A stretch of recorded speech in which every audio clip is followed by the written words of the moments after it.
A tragedy in Tumbler Ridge led to a very unusual opening of the BC legislature today as MLAs gathered to begin their spring session. For more, let's bring in Rob Shaw at the legislature. Rob, tell us about today.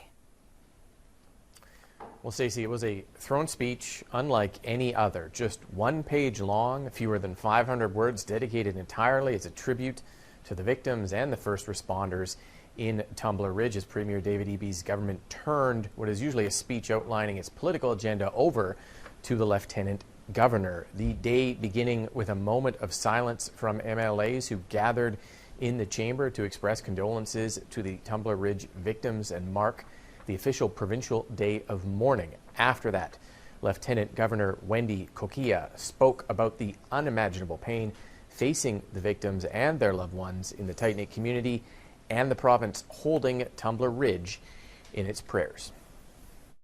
As a mother, it's absolutely impossible to comprehend the pain and the sorrow that people are experiencing. Nobody thinks for a moment that you will send your child or your loved one off in the morning and that they will not return. My heart aches for everyone in this situation. And again, we send our deep appreciation to the first responders and healthcare workers.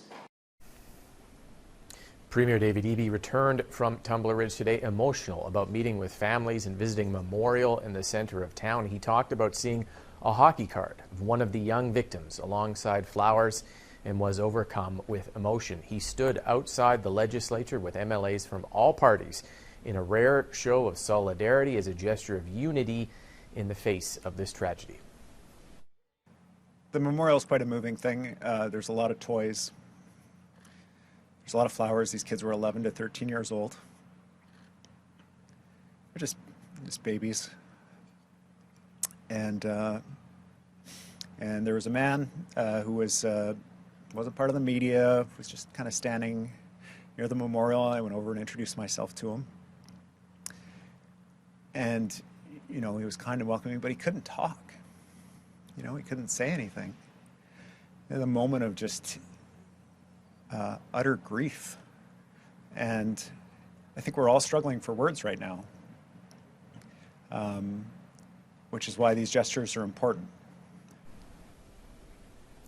A memorial today. Had the government presented its normal throne speech, it would have been touching on the upcoming legislative session, changes to Indigenous reconciliation laws like DRIPA to protect private property rights, plus foreshadowing Tuesday's provincial budget, Stacey, which will go ahead as planned. The Premier has forecast cuts to government spending, protections for core services, trying to get a hold of a record deficit. That comes Tuesday as maybe some semblance of normalcy returns to the legislature, but was an anything but normal day here in provincial politics.